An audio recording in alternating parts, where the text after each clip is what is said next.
Hello everyone. यदि आप UPSC optional को लेकर के थोड़े से चिंतित हैं और आप डिसाइड नहीं कर पा रहे हैं, तो यहाँ पे मैंने कुछ क्वेश्चंस यहाँ पे लिस्ट किए हुए हैं जो क्वेश्चन आपसे पूछना है। मैं नहीं बताऊंगा कि आपको कौन सा ऑप्शनल चूज़ करना है ना, मैं सिर्फ आपको बताऊंगा कुछ क्वेश्चंस, और जिस क्वेश्चन की वजह से आप क्या करेंगे, अपने ऑप्शन को बहुत आसानी से चूज़ कर पाएंगे। तो आइए देखते हैं। सबसे पहले हम क्या करते हैं ना, इस पूरे ऑप्शनल को दो भागों में डिवाइड कर सकते हैं। पहला हम क्या कर सकते हैं, वो सब्जेक्ट्स जो क्या करेंगे, आपके जीएस में कंट्रीब्यूट करेंगे। जैसे कि ज्योग्राफी, अगर आप ज्योग्राफी लेते हो तो आपको क्या करना है, जीएस में भी इसको पढ़ना है। बहुत अच्छे मार्क्स आते, बहुत ज़्यादा वेटेज है इसका। अगर आप हिस्ट्री ले रहे हो तो इसका भी बहुत ज़्यादा वेटेज है आपका ये जीएस सेक्शन में। उससे इकोनॉमिक्स लेते हो तो इसका भी बहुत ज़्यादा वेटेज है। सोशियोलॉजी लेते हो तो इसका भी बहुत ज़्यादा क्या है, आपका वेटेज है। और कुछ ऐसे सब्जेक्ट्स होंगे जिसका कोई भी contribution, no contribution at all in आपके जीएस सेक्शन में। जैसे कि केमिस्ट्री ले लिए आपने, मैथ ले लिया, स्टैटिस्टिक्स ले लिया, तो इसका कहीं ना कहीं हमारे जीएस सेक्शन में कंट्रीब्यूशन नहीं होता है। अब कहोगे सर ये मैथ का तो सीसेट में कंट्रीब्यूशन होता है, मैं यहाँ पे जीएस की बात कर रहा हूँ, क्वालिफाइंग पेपर की बात कर रहा हूँ, ठीक है। तो अब ये सब्जेक्ट लेना, अब बता, अब एक क्वेश्चन आती है ना कि ये सब्जेक्ट हमें कब लेना है। ये तो सब्जेक्ट फ्री है, जब मन करता है आपको लेना चाहिए, क्योंकि इसका इस्तेमाल आप अपने ऑप्शनल के लिए भी करोगे और अपने जीएस के लिए भी करोगे, प्रिपरेशन सेम ही होगा। लेकिन अब इसको कब चूज करना चाहिए, इसको आप तभी लेना, तभी चूज करना जब आप बहुत ज़्यादा क्या हो तो उसमें कंफर्टेबल हो। मतलब कि आपको सब्जेक्ट पे बहुत ज़्यादा पकड़ हो, आप उसमें बहुत ज़्यादा क्या है तो कॉन्फिडेंट है, तभी लेना। नहीं तो अगर ये आप चूज़ कर रहे हो तो कहीं ना कहीं आपका इधर का जो ये जीएस सेक्शन होगा वो हैम्पर होगा, और इसका कहीं ना कहीं कोई कंट्रीब्यूशन इसमें नहीं होगा। ध्यान देना, मैं क्या बोल रहा हूँ, ये तभी चूज़ करेंगे जब ये आपका एक तरह से हॉबी हो पढ़ना, जब एक तरह से आपका क्या वो बहुत ज़्यादा पकड़ हो उसमें, आप मतलब बहुत ज़्यादा मास्टर हासिल करके रखे हुए हैं, तभी लेना इसको। दूसरी बात सॉरी, उसके बाद हम क्या करेंगे, इसमें से आपको 2 से 3 ऑप्शनल को चूज़ कर लेना है। 2 से 3 सब्जेक्ट को चूज़ कर लो। एग्जाम्पल के लिए जैसे मान लो ए, बी, सी, आपने 3 सब्जेक्ट चूज़ कर लिया कि हाँ इसी में से मुझे कोई ना कोई एक ऑप्शनल चूज़ कर लेना है। तो अब इसको लेने के बाद आपको क्या करना है, कुछ क्वेश्चन पूछना है आपसे, और ये क्वेश्चन यहाँ पे मैंने लिस्ट कर लिया है। देखिए आइए बात करते हैं उस क्वेश्चन के बारे में। सबसे पहले आपको देखना है उसका सिलेबस।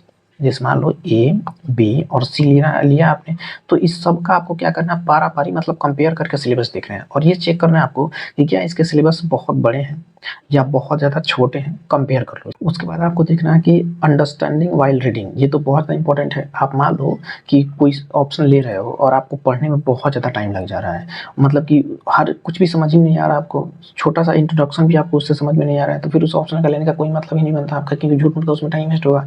तो आपको वो चूज़ करना है कि अंडरस्टैंडिंग वाइल रीडिंग, आप पढ़ने के बाद जब आप पढ़ते हो उस ऑप्शनल को, तो how easily you can understand in less time, कम से कम समय में आप उससे कितना समझ पा रहे हो, कितना सीख पा रहे हो, उसको थोड़ा सा क्या करना, एक बार कंसीडर करना लेने से पहले। दूसरा क्वेश्चन क्या है, is it useful for GS और नॉट, ये तो हम बात कर ही चुके हैं कि क्या ये जीएस में आपका मदद करता है कि नहीं करता है। दूसरा, will you complete by self और नीड कोचिंग, अगर इस ऑप्शन को कोई भी ए बी सी में से कोई ऑप्शन ले रहे हो, तो क्या इस ऑप्शनल को लेने के बाद आप सिर्फ कर लोगे, या फिर आपको कोचिंग की ज़रूरत है, या फिर आपको कोई गाइडेंस वगैरह चाहिए।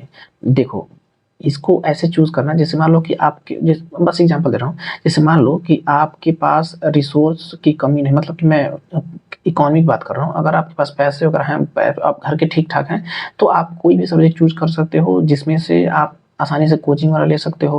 अच्छे अच्छे कोचिंग्स हैं जिसको कोचिंग ज्वाइन करके आप आसानी से समझ सकते हो। लेकिन अगर आप थोड़े से कोचिंग वगैरह आपके पेरेंट्स वगैरह नहीं अफोर्ड कर सकते हैं, तो पहले उसको खूब अच्छे से एनालाइज करें, और एनालाइज करने के बाद चेक करें कि आप उसको खुद पढ़ के समझ पा रहे हो कि नहीं। यदि पढ़ के समझ, चूंकि आपके पास उतने पैसे तो है नहीं कोचिंग ज्वाइन करोगे, तो उस केस में आपको वही सब्जेक्ट चूज करना है जो आप पढ़ के आसानी से अपने सेल्फ कर ले रहे हो, अपने मन से उसको जितने कंसेप्ट हैं, टर्म्स हैं, उसको समझ पा रहे हो, तभी क्या करना, उसको चूज करना। दूसरा, नेक्स्ट क्या होगा कि अब आपको क्या रिसोर्सेस या गाइडेंस की एबिलिटी देखना है, मतलब कि अल्टीमेटली हमें पढ़ना ही है, हमें कोई ना कोई चाहिए, बुक चाहिए, रिसोर्स चाहिए, और वो आसानी से हमें मिल पा रहे हैं कि नहीं, ये बहुत ज़्यादा ज़रूरी है। क्योंकि कोई भी सब्जेक्ट आप चुन लो, अगर उसका रिसोर्स ही मार्केट में नहीं मिलेंगे तो फिर उसका कोई मतलब ही नहीं बनता है, ठीक।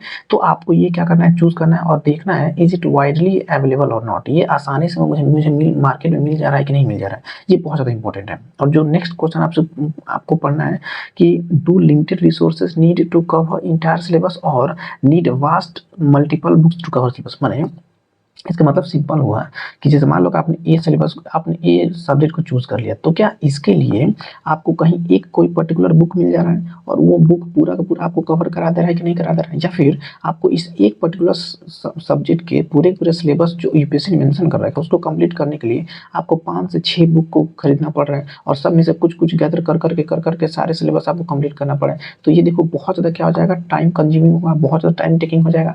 तो कोशिश करो उसी सब्जेक्ट को लेने के लिए जिसका रिसोर्स बहुत अवेलेबल है और कम से कम रिसोर्स में, मतलब कम से कम बुक लगे, कम से कम मटेरियल लगे और वो आसानी से क्या हो जाए तो प्रिपेयर हो जाए।